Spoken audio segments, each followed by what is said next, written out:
Hey, bonjour tout le monde, j'espère que vous allez bien. Bienvenue dans une deuxième vidéo dédiée à Kibana dans toute notre playlist ELK.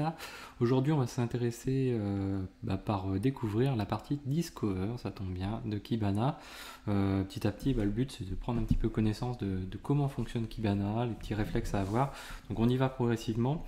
On va s'intéresser à la partie filter aujourd'hui, on va pas s'amuser à faire des requêtes poussées ou ce genre de choses. La partie filter est déjà très poussée, très aboutie et permet déjà de créer des pseudo-requêtes assez facilement.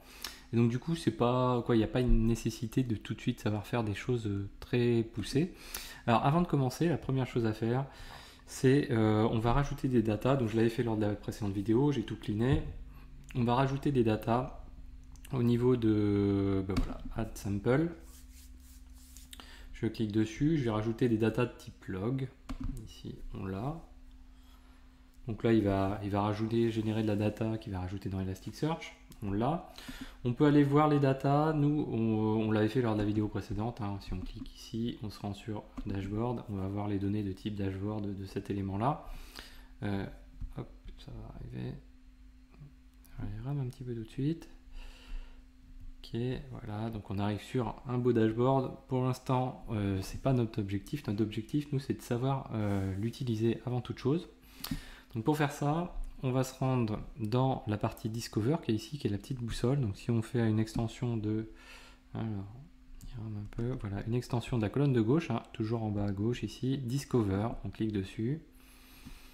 Et dans cette partie Discover, on va dire c'est la format un petit peu le format qui est un petit peu le plus brut de ce qu'on peut avoir de la donnée dans Kibana, c'est-à-dire qu'elle est pas trop mise en forme.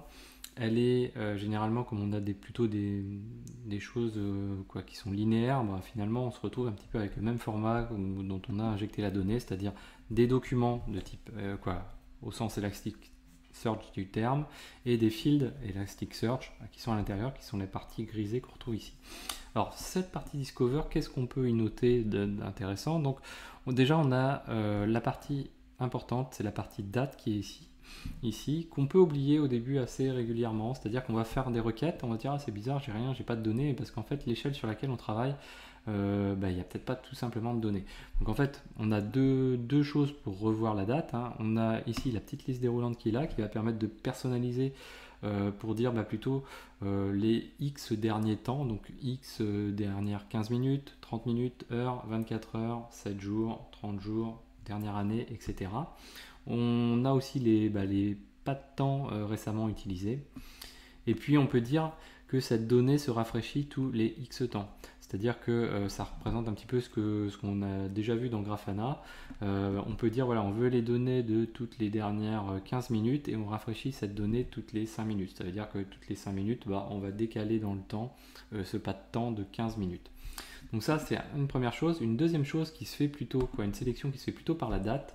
Donc si on clique sur la petite date qu'on avait là, on va pouvoir sélectionner du coup un range et dire de telle date à telle date. C'est-à-dire que soit en absolu, soit en relatif, soit en instantané. Donc si on met en absolu, par exemple, on va pouvoir dire voilà, de tel jour à tel jour. On peut mettre les deux données relatives, absolues, pardon, comme ceci. Et du coup, là, on a une donnée du 16 au 25, par exemple. Le relatif, là, vous voyez, on est sur quelque chose où on revient un petit peu par rapport au pas de temps qu'on avait précédemment, c'est-à-dire qu'on peut dire, tiens, il y a on va dire il y a 2 semaines, il y a, en semaine toujours, voilà, une semaine. Donc, voilà, comme ceci. Donc en gros, ce qui se passe là, c'est qu'on a fait une sélection de une seule semaine, mais pas la semaine qui vient de s'écouler, sur laquelle on est en train de travailler, mais la semaine d'avant, en fait, tout simplement. Voilà, bon, c'est des choses qu'il faut avoir en tête. On peut rentrer la date du jour plus facilement en mettant NAO, et puis ici également. Nous, on va se mettre sur les 15 dernières minutes, par exemple. Hop. Voilà, alors on va peut-être 15 dernières minutes, c'est peut-être un peu léger, on va mettre un peu plus, on va mettre allez, les 7 derniers jours, c'était pas mal. 7 derniers jours.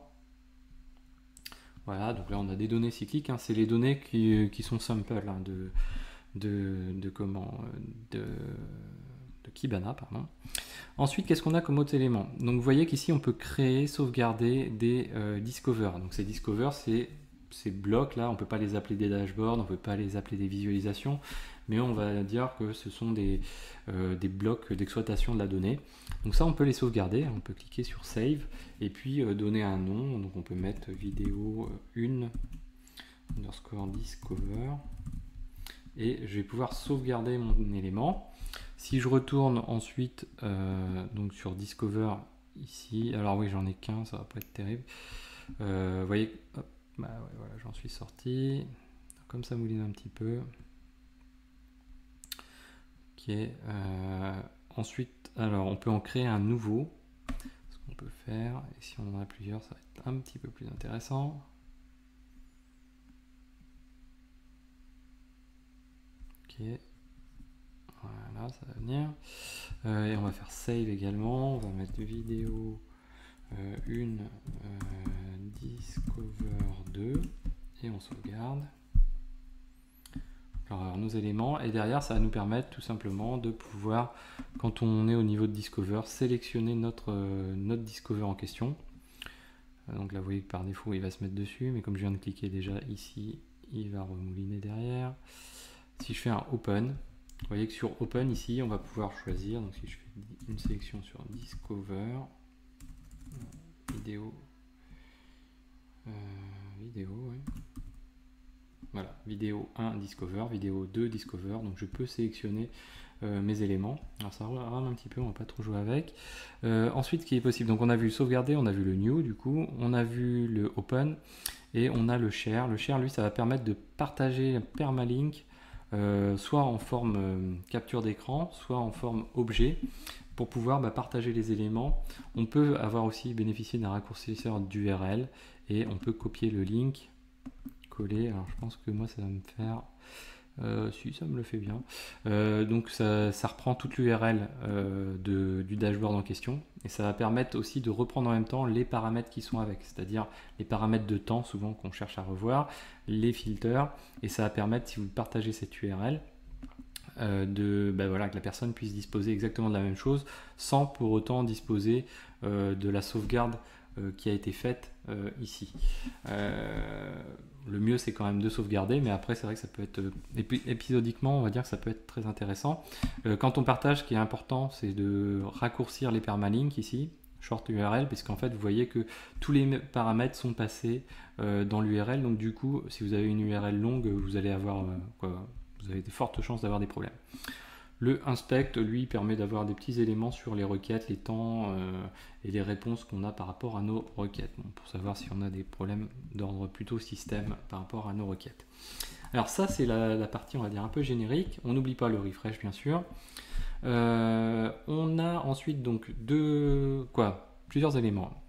Partie haute, ici, on a une recherche plein texte qui, si on clique dedans, permet de retrouver tous les fields qui sont enregistrés pour le type de document qu'on a pour l'index en question, on retrouve donc la possibilité de sauvegarder aussi ces requêtes qu'on peut faire plain text. C'est pas l'objectif aujourd'hui. Si on clique sur KQL, on peut désactiver le KQL, donc Kibana Query Language, pour passer sur un autre language. C'est pas très conseillé. Ensuite, donc là on peut varier sur l'échelle de temps sur laquelle on est. Voilà, on est sur 7 jours, là on est mis en automatique. Donc sur 7 jours, il doit fonctionner à je sais pas, X éléments par jour pour son découpage, mais on peut très bien dire, tiens, on va resegmenter les choses, par exemple par heure. Hop, voilà, donc du coup ça donne un graphique plus fin. Et puis on peut même faire par minute, donc ça va faire vraiment quelque chose de très très fin. Je sais pas si ça va être intéressant. C'est toujours pareil, il faut tester un petit peu les choses pour voir un peu le rendu que ça génère. Alors ensuite, donc là, la partie recherche plain text, on va se remettre en auto parce que sinon on va le faire mouliner pour rien. Donc recherche plain text, et ensuite donc la possibilité de faire de la recherche d'avoir accès à toute la partie ici, filtres et champs qui sont à disposition. Alors j'avais noté des choses, on n'oublie pas. Donc les champs et autres fils. Donc la sélection, en gros, elle peut se faire soit par la partie input text ici, soit par la partie qui est basse ici et un petit peu par cette partie-là. La partie de droite ici, on a deux formats pour afficher les datas. Donc si on clique ici, vous voyez qu'en gros, on a une ligne par document Elasticsearch, classé généralement par le timestamp. Je vous rappelle pas le timestamp, d'où est-ce qu'il vient. C'est le timestamp qu'on a utilisé quand on a inséré les index Elasticsearch. Donc ça peut venir de plus ou moins loin, ce timestamp, généralement de Logstash, puis à l'import dans le pattern Kibana, finalement on a généré le timestamp en disant voilà, la date, tu la récupères de ce champ-là. Ensuite, donc, on peut dérouler chacun des documents, avoir une autre visualisation sur chacun des documents. Vous voyez, il nous met bien que c'est des documents. On peut cliquer sur View Single Document, donc en fait il va vraiment focus sur un document, ce qui peut permettre, quand on a beaucoup de champs, de focaliser vraiment dessus et de l'analyser plus en finesse.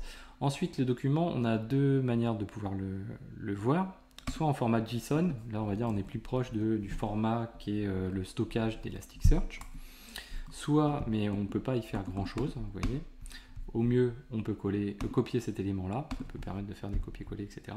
Et le format table, qui lui est le plus dynamique, qui va permettre, vous voyez, que quand on passe sur une ligne, on peut du coup bénéficier d'actions raccourcies par rapport à cet élément-là. À noter également, si vous passez sur les champs ici, hop, on va le faire. Voilà, si on survole un des champs, il nous dit voilà, celui-là c'est un string field. Ici, si je survole celui-ci, il me dit ça c'est un date field. Ici c'est un IP adresse, voilà. Et ici c'est une géolocalisation par exemple. Donc ça c'est déjà quelque chose, vous allez voir, qui va revenir, qui va être assez intéressant aussi quand on va faire de la recherche plutôt plain text de cette manière-ci. Suivant le type de champ, on peut faire plus ou moins certaines recherches. Donc dans ces petits outils qu'on a à notre disposition, on va pouvoir appliquer des filtres. Donc par exemple, si on veut dire que tous les documents qui contiennent un Mozilla 5.0, par exemple ici, qui contiennent exactement ce champ-là, je peux passer dessus ici, cliquer sur le plus, et là ça va faire une auto-sélection de tous les documents qui ont exactement la même valeur pour cet agent-là. Donc vous voyez, là il me les surligne même. Ici, ça a évolué au niveau de notre ligne de recherche, non pas au niveau de l'input texte ici, mais on a cette fois-ci d'intégrer l'élément de filtre. On peut rajouter un deuxième filtre, c'est pas compliqué. On peut le faire. Alors sur quoi on va le faire? Ici peut-être. Donc on va prendre tout ce qui est Windows XP. Donc je clique sur le filter value. Si je remonte, hop. Vous voyez qu'ici, donc il a fait deux champs sur la sélection, ici et ici. Autre possibilité, on peut inverser, donc dire je ne veux pas justement cette valeur-là. Donc là, si j'enlève par exemple le WinXP, ça va un petit peu, voilà, WinXP, le WinXP qui est là, je peux très bien, plutôt que de cliquer sur le plus, je clique sur le moins et ça va me dire, voilà, je veux tout ceux qui ont la valeur Mozilla machin, mais qui n'ont pas WinXP. Là, on a la possibilité de filtrer sur la présence de champs ou non. Ça, on l'a déjà vu un petit peu dans l'injection des data Elasticsearch. Si on n'a pas de mapping ou ce genre de choses, de contrôle en amont, ce qui est possible, c'est que dans Elasticsearch, on stocke des documents avec des fields assez différents. C'est-à-dire, des fois, les champs sont présents, des fois, ils ne sont pas présents. Et donc, du coup, on peut faire un filtre sur les documents présents ou pas, sur les champs présents ou pas. Ça a un effet, c'est quand on va faire des pourcentages ou ce genre de choses, parce qu'on peut très bien dire, voilà, on fait un pourcentage que sur lorsque le champ est présent, et quand il n'est pas présent, on ne veut pas le faire. Toggle colon in table, alors ça c'est intéressant aussi. Par exemple, si je clique dessus, on va remonter, voilà. Donc j'ai cliqué dessus, qu'est-ce qui s'est passé? C'est que vous voyez les lignes ici, hop, désormais elles intègrent la colonne en question. Donc si je fais pareil avec mon agent, colonne, donc là vous voyez qu'on n'a pas d'agent pour l'instant, le temps qu'il se rafraîchisse, et là du coup on se retrouve avec un affichage plutôt en format tabulaire, au fur et à mesure avec des champs supplémentaires ou non. Pour les supprimer, on peut rapidement le faire dans la colonne de gauche, avec le Select Field ici, on peut cliquer sur Remove. Voilà, hop, voilà. Et puis Remove également ici, voilà. Donc ça, c'est à peu près tout pour cette partie-ci de droite. Ouais. Ensuite, donc du coup, on peut passer sur la partie filtering. Donc on peut ajouter des filters. Donc là, on a un filter qui s'est rajouté automatiquement grâce à l'outil de, on va dire, un peu le plus facile pour ajouter un filter. Si je clique sur Add Filter ici, je vais pouvoir faire un peu la même pratique, mais avec, on va dire, des options un peu différentes. Donc là, on va d'une manière un petit peu différente. Ici, on va choisir, je sais plus, c'est Machine OS, voilà. Ouais, ok, bon, on va mettre is win, je sais plus, c'est XP en majuscule ou en minuscule, je ne sais plus. Win XP, on va se faire comme ça. Donc là, je peux sauvegarder. Hop, voilà. Et là, vous voyez, donc il m'a sélectionné, alors il n'est pas attaché à la casse, il doit y avoir une option pour attacher la casse. Donc il nous indique bien qu'il ait fait la sélection sur les deux, ça revient à la même chose que ce qu'on a fait tout à l'heure. On retrouve ici les... Alors là, non, ça c'était... Pardon, hop, on continue par là, on va pas divaguer. Donc ça c'était le Alt Filter, donc vous avez vu les différentes options, on a les opérateurs qui interviennent. Suivant les types de champs, on a des opérateurs différents. On aura l'occasion sûrement d'en reparler. Alors après, qu'est-ce qui est possible? Donc sur les filtres qui sont là, on a des actions, on va dire, plutôt génériques possibles avec ces filtres-là. C'est-à-dire qu'on peut très bien dire, je veux tous les voir, tel que c'est le cas ici. Je veux ne pas les voir. Donc là, qu'est-ce qui va se passer? Hop, voilà. Donc il désactive les filtres, mais par contre il les conserve, vous voyez. On n'a pas besoin, derrière on ne va pas avoir si on les réactive, si on met je veux les voir. Là, il va les réactiver. Donc là, c'est vraiment pour tout le bloc filter ici, il fait une action commune et il dit ok, je veux le voir, je veux pas le voir.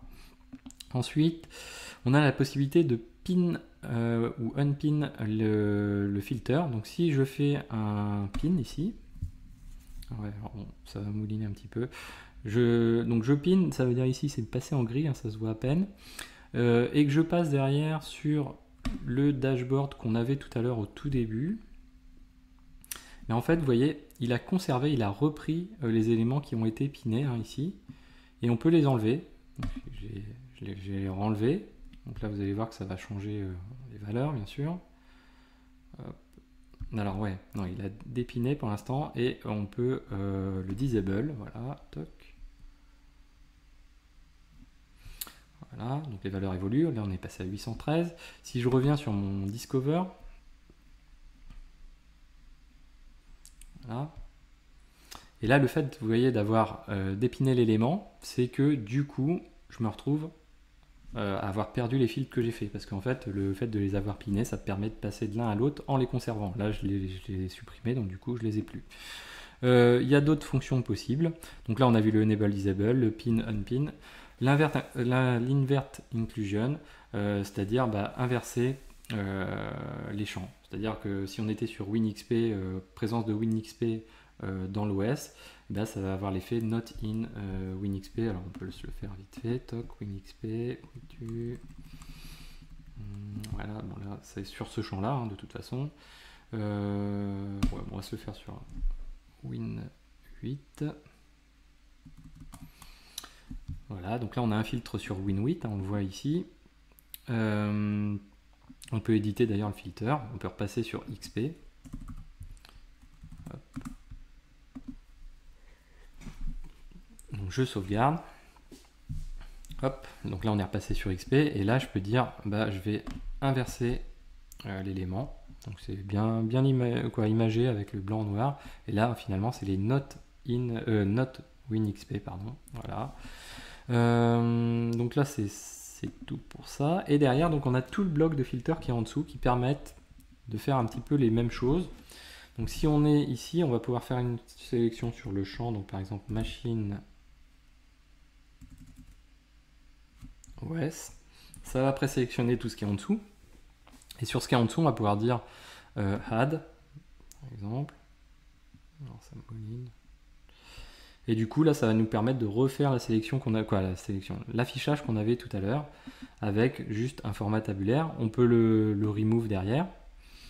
Ce qui est possible également de faire, alors on va se le faire, voilà, c'est de, quand on clique, donc là tout à l'heure on a cliqué sur Add, quand on clique sur le nom du field lui-même, c'est de voir la répartition un peu des datas, donc là les 5 premières valeurs, voilà, on a iOS, Win8, WinXP, etc.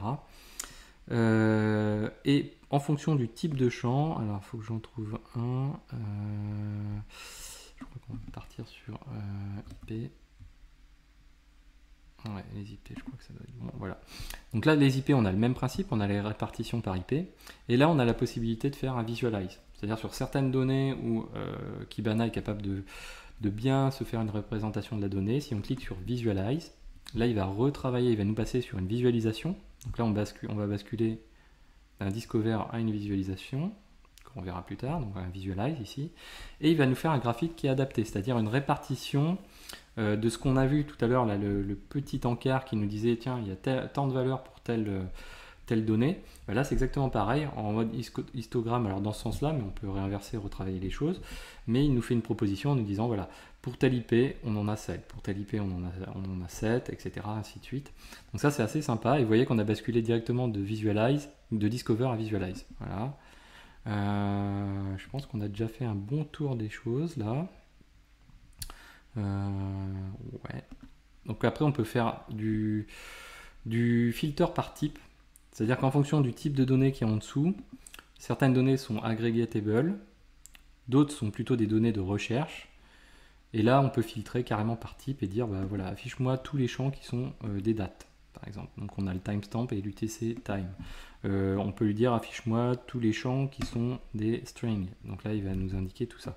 Et ça va permettre derrière en fonction du type de champ, comme on a des requêtes différentes par type de champ possible, là d'identifier un peu plus facilement les champs en question. Donc là, on peut se remettre sur Any.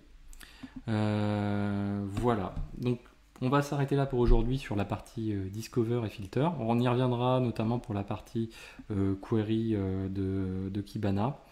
J'espère que cette vidéo vous a plu. N'hésitez pas à la partager, à en parler, à mettre des pouces bleus, à vous abonner. Et je vous dis à très bientôt sur Xavki.